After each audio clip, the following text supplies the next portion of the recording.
జియోకి counter సరికొత్త data ఆఫర్లతో దూసుకొచ్చిన telecom దిగ్గజాలు. దేశీయ టెలికాం రంగంలో దిగ్గజాలకు ముచ్చమటలు పట్టిస్తున్న జియోపై ఇప్పుడు ముప్పేట దాడి చేసేందుకు టెలికాం దిగ్గజాలు రెడీ అయ్యాయి. టాప్ టెలికాంలు ఎయిర్టెల్, ఐడియా, వోడాఫోన్ జియో ప్లాన్లకు కౌంటర్ గా సరికొత్త ప్లాన్లను తీసుకొస్తున్నాయి. జియో హ్యాపీ న్యూ ఇయర్ ఆఫర్లకు పోటీగా తమ యూజర్లకు సరికొత్త ఆఫర్లను ప్రకటిస్తూ పోతున్నాయి. ఎయిర్టెల్ ఈ దిగ్గజం తన 448 ప్లాన్లు మార్పు చేసింది. 70 రోజుల వ్యాలిడిటీని 82 రోజులకు పెంచింది. అలాగే 509 ప్లాన్లు 84 రోజుల నుంచి 91 రోజులకు పెంచింది. డేటా రోజుకు 1 GB లెక్క వ్యాలిడిటీని రోజుల మొత్తానికి లభిస్తుంది. వోడాఫోన్ ఈ దిగ్గజం తన 458 ప్లాన్లు మార్పు చేసింది. 70 రోజుల కాల పరిమితిని 84 రోజులకు పెంచింది. అలాగే 509 ప్లాన్ 84 రోజుల నుంచి 91 రోజులకు పెంచింది. డేటా రోజుకు 1 GB లెక్కన వ్యాలిడిటీని రోజుల మొత్తానికి లభిస్తుంది. ఐడియా ఈ దిగ్గజం తన 449 ప్లాన్లో మార్పులు చేసింది.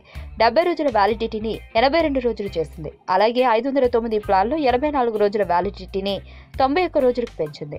డేటా రోజుకు 1 GB లెక్కన వ్యాలిడిటీ రోజుల మొత్తానికి లభిస్తుంది. జియో ఇప్పటికే పలు పాత ప్లాన్లను మార్చి కొత్త ప్లాన్లను 50% డిస్కౌంట్ తో అందుబాటులోకి తేవడమే కాకుండా పలు ఇతర ప్యాక్లపై 50% అదనపు డేటాను అందిస్తున్న విషయం తెలిసిందే. జియోలో 449, 498 ప్లాన్లు కాగా జియోలో 449, 498 ప్లాన్లు 91 రోజుల వ్యాలిడిటీని కలిగి ఉండగా వీటిలో కస్టమర్లకు వరుసగా రోజుకు 1 GB, 1.5 GB డేటా లభిస్తుంది. ఈ వీడియో మీకు నచ్చినట్లయితే లైక్ చేయండి, షేర్ చేయండి. మరిన్ని అప్డేట్స్ కోసం మా ఛానల్ ని సబ్స్క్రైబ్ చేయండి.